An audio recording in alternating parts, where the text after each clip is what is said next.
Yun mga guys, so gamitin naman natin itong 2-in-1 na electric blower vacuum dito sa ating sasakyan as vacuum cleaner. Ayan may mga dumi-dumi.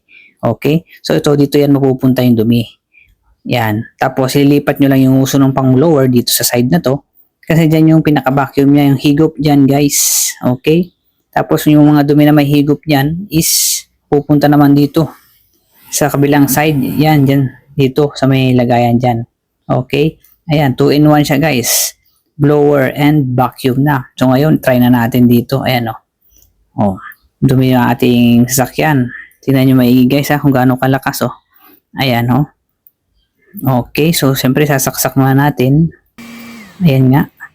Ayan guys di ba? Malakasin humigop guys Ayan, kaya nandyan lang yan sa basket guys pag kailangan nyo ng 2-in-1 electric blower and vacuum. Check out na kayo sa basket mga guys di ba?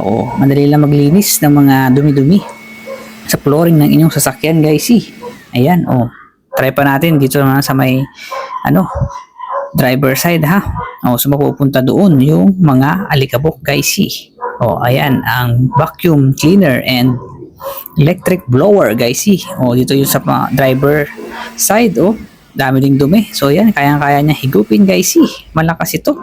Okay? Kaya ano pang inaantay natin mga guys? So, check out na kayo dyan sa basket. Thank you very much guys